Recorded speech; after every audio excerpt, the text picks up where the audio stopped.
Cool. So we're at our first stop here in the Haight-Ashbury neighborhood where the Dandy Horse shop is located. And I was going to stop here because right across the street at 1550 Page Street is one of the greatest painted lady houses in all of San Francisco. So we'll learn exactly what that means. But we're here too to learn about Victorian architecture, since San Francisco claims to have one of the greatest, if not the greatest, collection of Victorian architecture on Earth.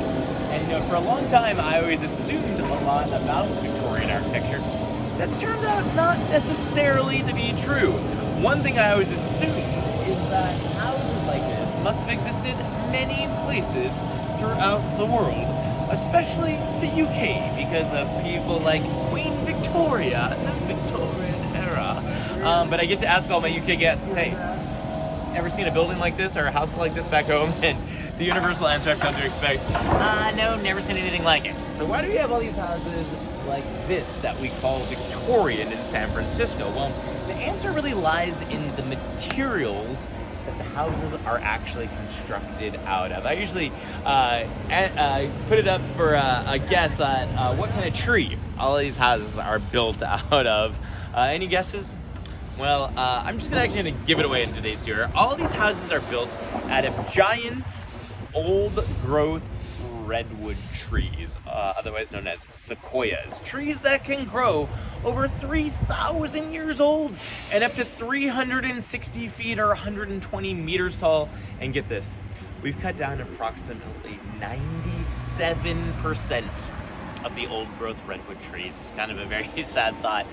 So what they were really trying to do with Victorian architecture, as we know, is make wood look like stone. And they had the greatest canvas of all time by which to do so. The other thing I always assumed too is that these houses had to be painted in these absolutely fabulous colors during the Victorian era to highlight all these amazing details. You gotta check out some of these details. There's these giant dragon wings underneath the eave of the house, conch shells at the edge of the roofline, giant applied suns on the left-hand side, more dragon wings. Literally every surface of this house is embellished. It's as maximalist as it gets. And the thing is, you never would have seen a house painted like this during the Victorian era. All the houses actually look much more like this one to the left. Just shades of white, gray, cream. That's because, in part, Victorian era people much more conservative than a lot of people today. They wanted to show off how wealthy they were, but not do it in a way that would raise any eyebrows or get them socially ostracized in any way. So pretty toned down. But what happened? Well, the 1906 earthquake. It changed San Francisco as we know it. The styles of architecture abruptly changed. The Victorian era ended.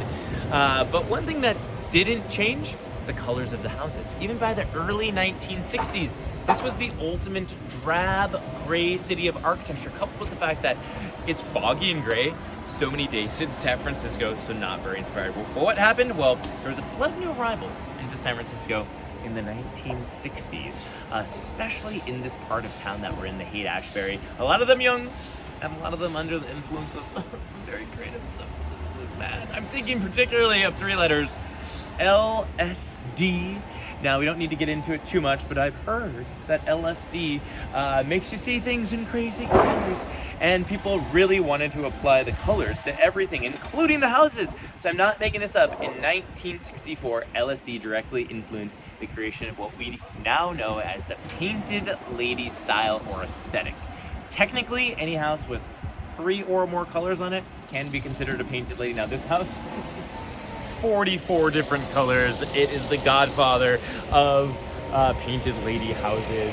And so a few last things while we're here so that you'll become experts in Victorian architecture is this house is a prime example of the last and grandest Victorian architectural style. It's known as the Queen Anne style. It's the one to know about because it's just a collection of all the earlier styles in one.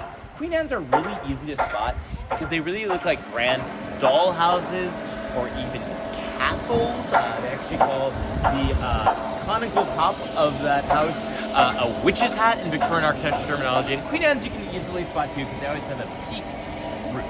Now, one other wild thing though.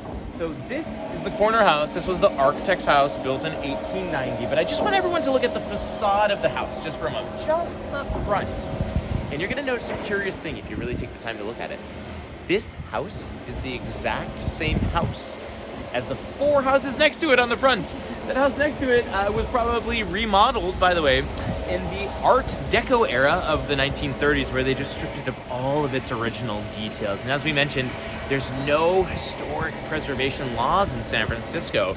So, and they just ripped on that with the other 3 houses next to that. So that may help you see the city in a way that few locals do.